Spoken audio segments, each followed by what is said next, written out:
विचार मंथन में आपका स्वागत है।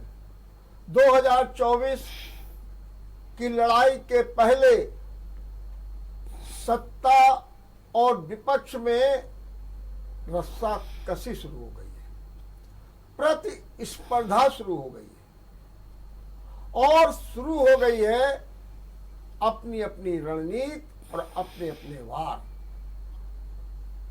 परिणाम क्या आएंगे ये तो वक्त बताएगा, लेकिन अगर आप देखें तो सत्ता और विपक्ष के बीच में होड़ सी लगी है। ताजा खबर ये है कि 23 जून को जो पटना में विपक्ष एकता की बैठक हुई, इसमें 15 दल थे, आज उनकी संख्या बढ़कर के 24 हो गई है। और अब जो है लगता है कि इसका मोर्चा, इसकी अगुवाई, इसके नेतृत्व की बागडोर सीधे सीधे अप्रत्यक्ष रूप से सोनिया गांधी ने संभाल ली। और सोनिया गांधी ने 17 तारीख को सभी नेताओं को डिनर पर बुलाया है और उन्होंने अरविंद केजरीवाल को भी कॉल किया कि आप भी आइए। कारण सबको मालूम है कि अध्यादेश को लेकर के अरविंद केजरीवाल खिंचाव बनाए हुए हैं। अभी भी सस्पेंस है क्योंकि राघव चड्ढा का एक बयान आ गया है। उनका कहना है कि कांग्रेस ने कहा था कि 15 दिन पहले स्पष्ट कर देंगे कि हमको क्या करना है। अभी तक कांग्रेस का कोई रुख नहीं आया है। हम विचार करेंगे, लेकिन हो सकता है कि जब सोनिया गांधी से और अरविंद केजरीवाल की बातचीत हुई हो तो उसमें ये मामला भी सुलझ गया होगा। लेकिन ये तो पता जब चलेगा जब या तो कोई बयान आएगा और या फिर अरविंद केजरीवाल जो है इस बैठक में शामिल होंगे, क्योंकि पिछली बैठक में वो प्रेस कॉन्फ्रेंस छोड़ करके चले आए थे और बाकायदे उन्होंने हमला भी बोला था कांग्रेस को।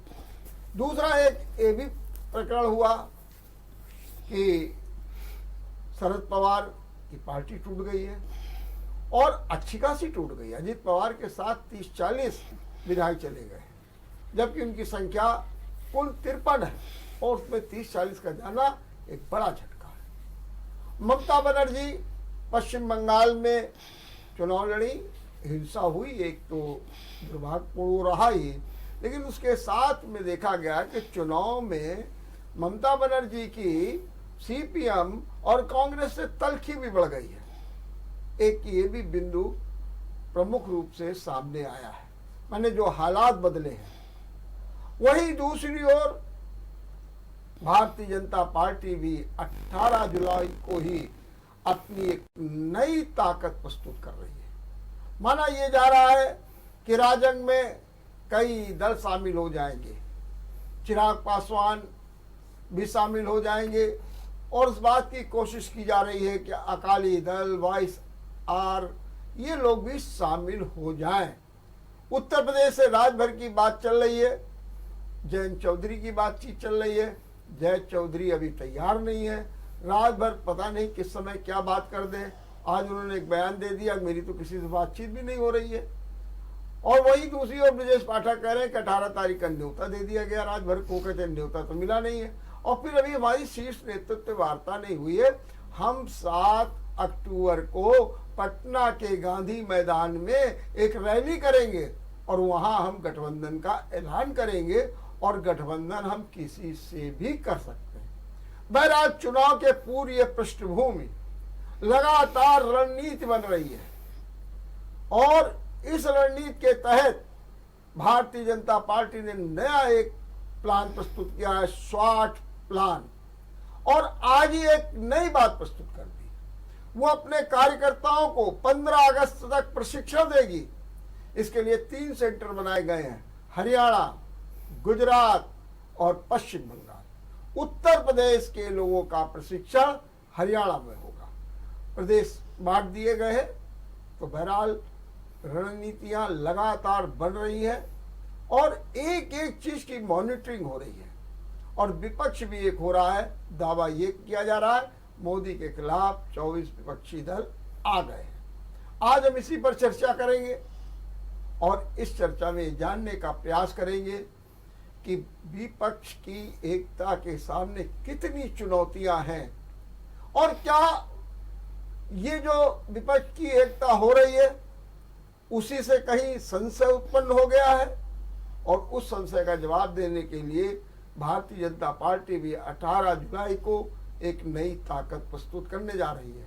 चर्चा में भाग लेने के लिए हमारे साथ 3 मेहमान जुड़ चुके हैं। हम आपको परिचय करा दें। हमारे साथ हैं भारतीय जनता पार्टी से डॉक्टर शैलेंद्र दीक्षित, मैं आपका बहुत बहुत स्वागत करता हूं। कांग्रेस से श्यामदेव सिंह जी, मैं आपका भी बहुत बहुत स्वागत करता हूं। और मदन भाटिया, आम आदमी पार्टी से, मैं आपका बहुत बहुत स्वागत करता हूं।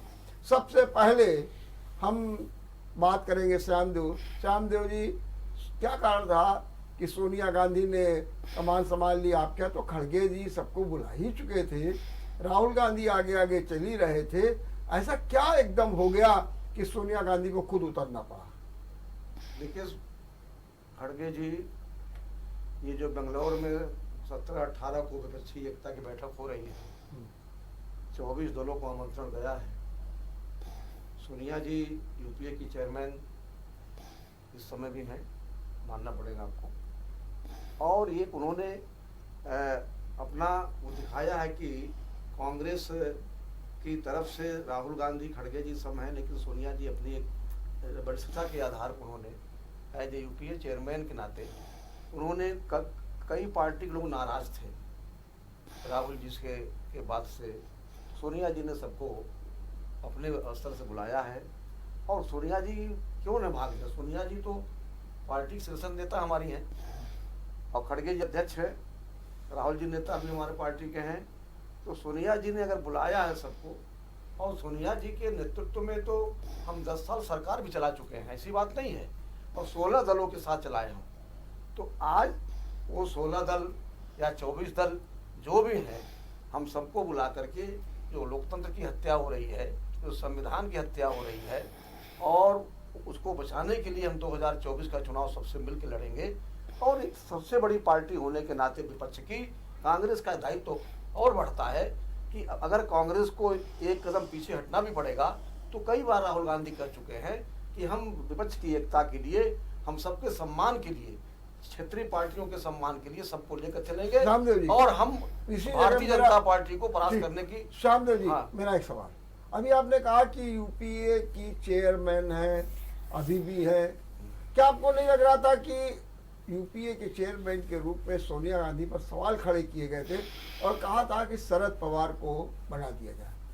तब तक तो सोनिया गांधी बैक पे रही, लेकिन जैसे ही एक मिनट और जैसे ही ये हुआ कि भाई अगर शरद पवार का क्लेम आ जाएगा तो स्थिति गड़बड़ा, लेकिन जैसे ही शरद पवार कमजोर हुए, सोनिया गांधी आगे भाग गई।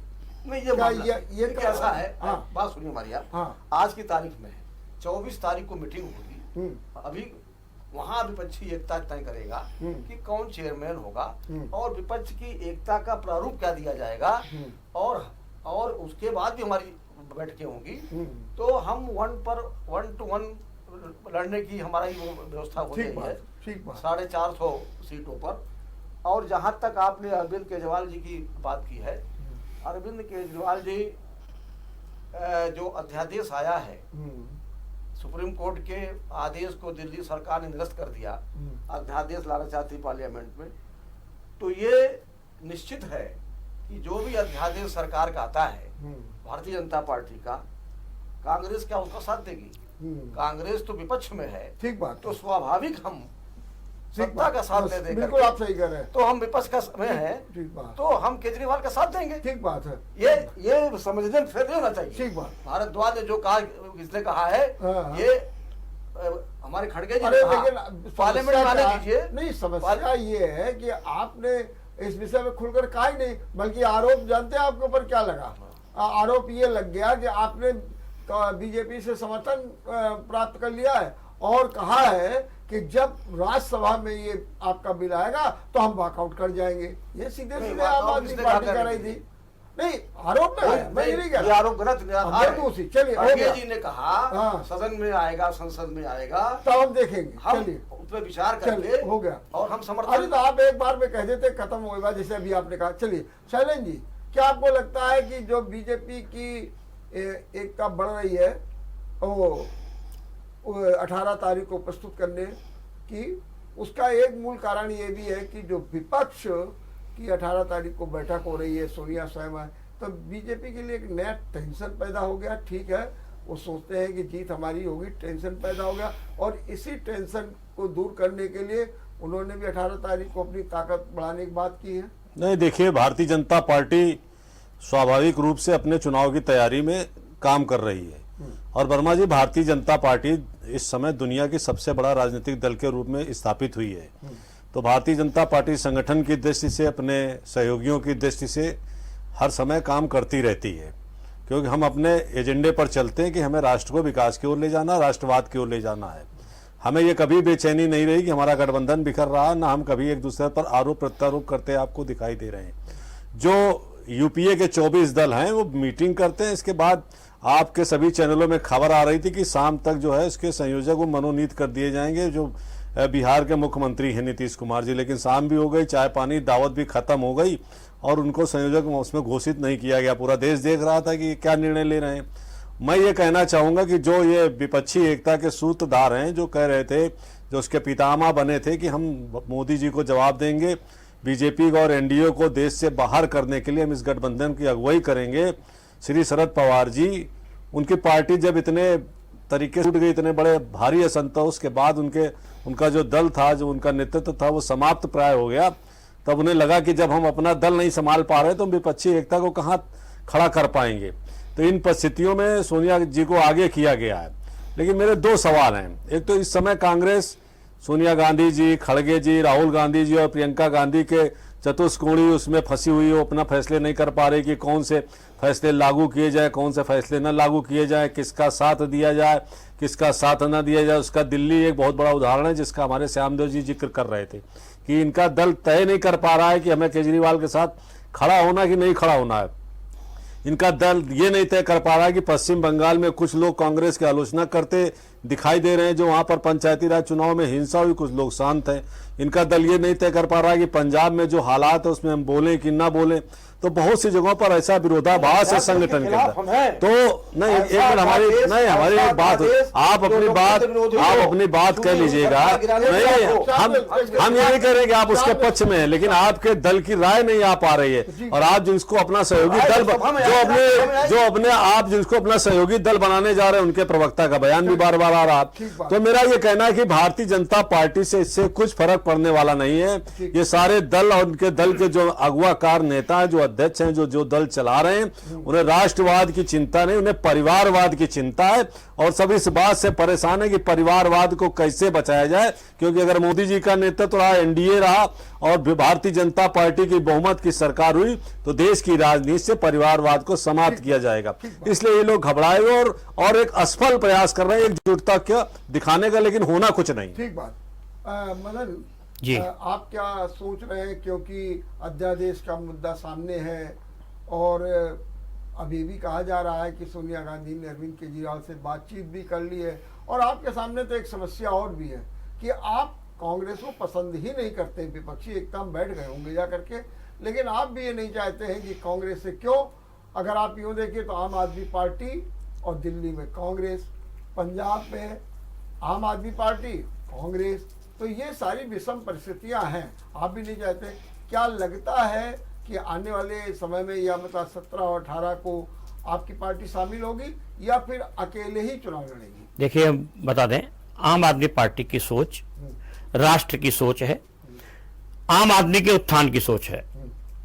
जो हमारे प्रयास थे, जो हमारे वादे थे, जो हमारे कार्यक्रम थे, उसके सारे दल नकल कर रहे हैं। मैं एक की बात नहीं करूंगा, कांग्रेस भी उसका अनुसरण कर रही है, भारतीय जनता पार्टी भी उसका अनुसरण कर रही है, समाजवादी पार्टी भी उसका अनुसरण कर रही है, ममता बनर्जी भी उसका अनुसरण कर रहे हैं, और आपकी महाराष्ट्र की सरकार शिंदे की और फडणवीस की, ये भी मिलकर उसका कर रहे हैं। बिहार की सरकार ने भी उसका अनुसरण किया। शिक्षा के मॉडल की ओर सब जा रहे हैं, बिजली सब सस्ती देने जा रहे हैं, इलाज सब अच्छा करने जा रहे हैं।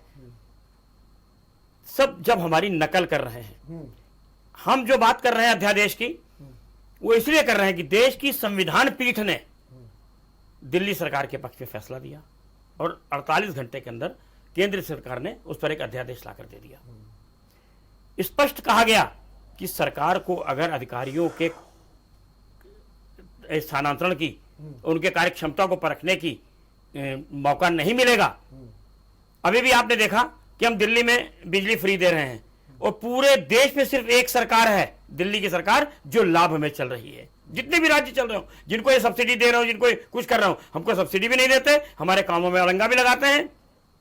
उसके बावजूद दिल्ली की सरकार फायदे की सरकार है। इन्होंने विद्युत बोर्ड में एक चेयरमैन बैठाने की बात एलजी ने फिर कर दी, जिसको सुप्रीम कोर्ट ने परसों रोका है कि जब तक फैसला नहीं आ जाएगा सुप्रीम कोर्ट का, तब तक हफ्ते के लिए उसको क्यों, जब कि बिजली क्यों फ्री दे रहे हैं, इनके पेट में इस चीज का दर्द है। मैं विपक्षी एकता की बात बता रहा हूं। हाँ, वो बताइए। हम उस अध्यादेश पर क्योंकि सभी दल एकत्र हो रहे हैं, लोकसभा में हमारी संख्या कम है, ना के बराबर है, राज्यसभा में हम कुछ ठीक ठाक हैं। हम एक मांग कर रहे हैं कि मोदी सरकार से लड़ने के लिए, एनडीए की सरकार से लड़ने के लिए एक बहुत अच्छा मुद्दा सबके हाथ में आया है। संघीय ढांचे को चोट पहुंचाई जा रही है। आज एक सरकार के साथ है, कल दूसरी सरकार के साथ। मैंने आपका कहना ये कि अगर जब तक लोकतंत्र खतरे में नहीं, सुनिश्चित ये नहीं हो जाएगा कि कांग्रेस जो है आपके एजेंडे। देखिए, कांग्रेस के अंदर एक कमी है, बता दें आपको। हाँ, जब आप किसी बैठक में अपने प्रतिनिधि भेजते हो, उसको अधिकार देकर भेजो। उसके बाद ये कहना अनिर्णय की स्थिति, कांग्रेस की जो दुर्गति हो रही है, हर मुद्दे पर अनिर्णय की स्थिति है। कोई भी अध्यादेश होगा नहीं, अनिर्णय सदन में आता है। जब बैठक हो रही है तो आपको अपनी नीति स्पष्ट, अपनी नीति स्पष्ट। महीने भर पहले क्या कह दिया जाए? क्या चीज सबसे मिले जाकर, नहीं पहले सब खड़के से मिले जाकर। एक मिनट, इस बैठक से अरे सबने सुना है भाई, पूरा देश चर्चा कर रहा है उसकी। इतनी बड़ी राजनीतिक पार्टी, उसको जानकारी नहीं है, विपक्ष की भूमिका अदा करेंगे, है ना? नहीं, वर्मा जी, हम एक चीज कहना चाहते हैं। केजरीवाल जी का साधुवाद है कि प्रत्येक राज्य में प्रत्येक राजनीतिक दल के प्रमुख से, प्रत्येक मुख्यमंत्री से, जिनकी एक भी दो भी लोकसभा में सीटें, उनसे अनुरोध किया, खड़के जिसे भी जाके अनुरोध किया, और उस अध्यादेश की कॉपी भी सौंपी उन्होंने। ठीक बात है ना? जी, और ये कहना कि लोकसभा में तो आप इज्जत बचाएंगे, आपकी मजबूरी है। अजय एक मिनट, आप एक मिनट नहीं, वॉकआउट कर जाएंगे, क्या दिक्कत, उसमें कौन सी बड़ी बात है? जैसा कि ये किसने कह दिया? अरे यार, ये अरविंद केजरीवाल का बयान आ गया है कि उनको एक मिली भगत है और वो वॉकआउट कर। देखिए, हम तीन तरफ से लड़ाई लड़ते हैं आम आदमी पार्टी। हमने सुप्रीम कोर्ट में भी पुनः रिट दायर कर रखी है। हम जनता के बीच में भी जाते हैं, राजनीतिक दलों से सहयोग भी लेते हैं और अदालत का सहारा भी लेते हैं। एक मिनट, शांतो जी बहुत संक्षेप में बताइए। शैलेंद्र जी ने आज एक बात कही, उन्होंने कहा कि जो कांग्रेस पार्टी है वो एक तरीके से चौतरफा घिरी हुई है। प्रियंका गांधी का फैसला, राहुल गांधी का फैसला, खड़गे का फैसला और सोनिया गांधी। तो इस कारण जो कांग्रेस को स्मूथली कोई काम करना चाहिए था वो नहीं हो पा रहा। सच बात तो ये है कि मैं आपसे कड़वा एक बात और कह दूं कि इस समय आपके यहाँ झगड़ा शुरू हो गया, प्रियंका बनाम राहुल। कोई कह रहा प्रियंका प्रधानमंत्री बने वही ठीक है, कोई कहता राहुल बने। क्या हो रहा है कांग्रेस? और आप विपक्षी एकता की बात कर रहे हैं। ये मीडिया का प्रचार है, ये मीडिया का प्रचार है, मीडिया का प्रचार है। ये आचार्य प्रमोद कृष्णन ने जो कहा, नहीं, मीडिया का प्रचार है तो राजस्थान में क्या है, मध्य प्रदेश में क्या है, आपकी अपनी लीडरशिप लड़ रही है। कांग्रेस में लोकतांत्रिक ढंग से काम होता है, भाजपा में जो कहे मोदी वो सही। आप समझ लीजिए, किसी मेंबर ऑफ पार्लियामेंट की हैसियत नहीं अपनी बात कर सके वहां, किसी केंद्रीय मंत्री की हैसियत नहीं है। कांग्रेस में सोनिया गांधी, खड़गे जी, राहुल गांधी, प्रियंका गांधी, वेणुगोपाल और भी नेता हैं। एआईसीसी की बैठक होती, विचार विमर्श होता है। आपका तो राष्ट्रीय अध्यक्ष चुनाव भी नहीं होता बीजेपी में। जो आरएसएस से नागपुर से नाम आ गया वो कंटिन्यू हो गया। हमारे यहाँ चुनाव हुआ है, मेंबर लोग वोट देते हैं, तो आज हमारे चुने हुए अध्यक्ष हैं और इनके यहाँ लेकिन बोल नहीं सकते। क्यों नहीं बोल सकता? अरे तो क्या जरूरत थी सोनिया गांधी को जाने की क्या जरूरत? अरे सोनिया जी क्यों नहीं आए? अरे भाई, खड़गे जी अध्यक्ष थे तो जाए ना। आप मुक्त नहीं हो पा रहे हैं, आपने खड़गे जी को अध्यक्ष बनाया क्यों? जब आप परिवारवाद और गांधीवाद से मुक्त नहीं हो पा रहे हैं तो आप खड़गे को काहे के लिए रबर स्टैंप बना करके रखा है आपने? क्या देखिए, गांधीवाद से तो देश को मुक्त नहीं होने देंगे। गांधीवाद से तो देश को मुक्त नहीं, गांधीवाद से महात्मा सोनिया गांधी की मैं बात नहीं कर रहा हूँ। गांधी बात सोनिया गांधी, राहुल गांधी और प्रियंका गांधी की मैं बात कर रहा हूँ। परिवारवाद, परिवारवाद जो कांग्रेस का गांधीवाद है, जो कांग्रेस का गांधीवाद है, सोनिया गांधी, राहुल गांधी और प्रियंका गांधी के साथ ही रह जाता है। कांग्रेस गांधी के रास्ते से हट गई है, कांग्रेस तुष्टीकरण के रास्ते पर चल रही है और दिग्विजय सिंह उसका नमूना है। दिग्विजय सिंह आज मध्य प्रदेश के दिग्विजय सिंह स्वतंत्रता संग्राम सेनानियों को गाली दे रहे हैं। कांग्रेस जो है गांधीवादी रास्ते से हट गई, तुष्टीकरण के रास्ते पर है, परिवारवाद के रास्ते पर है और उसमें राह नहीं जाए हो पा रही है। मोदी जी बिल्कुल राजस्थान में आज कौन लड़ रहा है? क्यों सत्ता आपकी है, कौन लड़ रहा है? कहाँ एक हो गए? मध्य प्रदेश में वो गदा लिए घूम रहे हैं और दिग्विजय सिंह हरी तलवार लेके निकले हैं कल से। कौन लड़ रहा है आपके यहाँ? कर्नाटक में अभी आपको सत्ता मिली है, कौन लड़ रहा है आपके यहाँ करके? कल हिमाचल प्रदेश के मुख्यमंत्री कल टीवी पे कह रहे थे कि हमें पूरा सहयोग नहीं मिल पा रहा है, तो कौन लड़ रहा है आपके यहाँ? कांग्रेस लोकतंत्र समाजवाद, हम तब तक कांग्रेस में रहे जब तक कांग्रेस गांधी की नीति पर थी। आज कांग्रेस गांधी की नीति से हट गई है, परिवारवाद पर आकर के अटक गई है। चलिए गांधी जी क्या नीति है? एक मिनट शैलेंद्र, एक सवाल का जवाब। कांग्रेस हट जाएगी गांधी जो जी। 24 दल बुलाए गए हैं उसमें मुस्लिम लीग को भी बुला लिया गया है और मुस्लिम लीग भी शामिल होने जा रही है, क्या कहेंगे आप? नहीं देखिए, मैं अभी पहले मैंने यही कहा कि ये दल जो 24 इकट्ठा हो रहे हैं या 20 रह जाएंगे, 18 रह जाएंगे या बढ़ जाएंगे, इनका एक मकसद है कि देश की सत्ता को किसी तरीके से भारतीय जनता पार्टी से छीन करके वापस लाना है। उसमें ये सफल नहीं हो रहे हैं क्योंकि इनके पास लीडरशिप नहीं है। हर जो राजनीतिक दल, उनमें बहुत से राजनीतिक दलों के नेता उनके परिवारवाद के उसके जाल में ही है। उनका लड़का, उनका बेटा, उनकी बेटी, उनके भाई, उसी में ये उलझ करके रह गए हैं। और कांग्रेस भी, अभी हमारे साथी बोल रहे थे, कांग्रेस भी मुक्त नहीं हो पा रही परिवारवाद से। जब खड़गे जी को आगे होना चाहिए तो प्रियंका जी आगे खड़ी हो जाती, राहुल जी खड़े हो जाते, खड़गे जी को क्यों पीछे कर रहे हैं? कांग्रेस का जो कांग्रेस का चेहरा था राहुल गांधी के रूप में, वो हाईकोर्ट और जब मुस्लिम देखिए मुस्लिम जब राहुल गांधी ने अभी विदेश यात्रा में ये कहा कि जो वर्मा जी मेरी बात है वो एक धर्मनिरपेक्ष, वर्मा जी मेरी बात, मैं वही बात कहने जा रहा हूं। अब कांग्रेस देश के सामने जवाब देना कि जिसको वो शामिल करने जा रहे हैं मुस्लिम लीग को, क्या वो गांधी के रास्ते पर चल रही? क्या वो धर्मनिरपेक्ष दल है? क्या उससे देश को सबका साथ सबका विकास करके मुस्लिम लीग को साथ रख करके किया जा सकता है? साहस है तो बताइए ना, साहस है तो बताइए ना आपके अंदर कि जिस मुस्लिम लीग के सहारे आप देश की सत्ता पर बैठना चाहते हैं, क्या वो धर्मनिरपेक्ष है? बताइए। आपको भगवत तो अच्छा नहीं लगता, आपको सनातन धर्म अच्छा नहीं लगता, आपको रामचरितमानस अच्छी नहीं लगती, आपको भगवा आतंकवादी दिखते हैं, आप उनके साथ खड़े जो भारत माता को टुकड़े टुकड़े कहते हैं, आप उनके साथ खड़े जो कहते हैं भारत होंगे तेरे टुकड़े टुकड़े, जो आतंकवादियों के कसाब साहब कहते हैं, आपके दिग्विजय सिंह, उनके साथ आप खड़े। आपके अंदर सपना ही नहीं, आपके अंदर वो विजन ही नहीं बचा। और इसीलिए प्रियंका गांधी उत्तर प्रदेश में आती है, 2.2 वोट लेकर के यहाँ से वापस जाती है। 2022 के चुनाव में 2.2% जनादेश उनको मिलता है। ये तय करता है कि आप गलत रास्ते पर भटक गए हैं। संघ के बाद 2 ही सीटें थी हिंदुस्तान में। श्यामदेव जी, ये तो लोकतंत्र है। श्यामदेव जी, मुस्लिम लीग को शामिल करने के लिए आपने बीजेपी को लगे हाथों एक और एजेंडा दे दिया। अभी तो बवाल हो ही रहा था कि आप मुस्लिम लीग वही ध्रुवीकरण की बातें, वही सब कुछ किए, साहब बड़े तुष्टिकरण वाले लोग हैं। आप ये फिर आप उसी घेरे में आ जाएंगे। अच्छा एक बात सुनिए, हिंदू महासभा, सावरकर, मुस्लिम लीग 1935 गले मिले, जिन्ना से 2 नेशन की बात किया उन्होंने, तो ये तो पुराने मुस्लिम लीग के साथी हैं। मुझ पर क्या आरोप लगाएंगे? आरोप तो आपके ऊपर लग ही रहा है। आपके शीर्ष नेता विदेशों में जाकर के कह रहे हैं, आपके विदेशों में जाके राहुल गांधी ने कहा कि मुस्लिम लीग धर्मनिरपेक्ष है, तो पाकिस्तान क्या है बताओ चैनल के सामने। अगर मुस्लिम लीग धर्मनिरपेक्ष है और जिन्ना धर्मनिरपेक्ष है तो पाकिस्तान क्या है बताइए यार। पाकिस्तान आप बताइए क्या है, बताइए ना कि वो भी धर्मनिरपेक्ष राष्ट्र है। तो आप उसी के, आप नेता उसी को तो समर्थक है, आप उसी को तो समर्थन कर रहे हमारे हैं। देश के अंदर की हो रही कि पाकिस्तान की? नहीं हो रही। भाजपा के नेताओं को सबसे गंदी आदत है। जब राहुल गांधी अमेरिका में राहुल गांधी अमेरिका में जाके कह रहे हैं कि भारत का मुसलमान सुरक्षित नहीं है, मणिपुर पर अमेरिका क्या कह रहा है? भारत शर्म नहीं आती? मुसलमान नहीं है। शर्म नहीं आज आती? पश्चिम बंगाल में क्या कर रहे हैं, जिन्हें आप सत्ता के लिए पश्चिम बंगाल यूएस ने क्या कहा?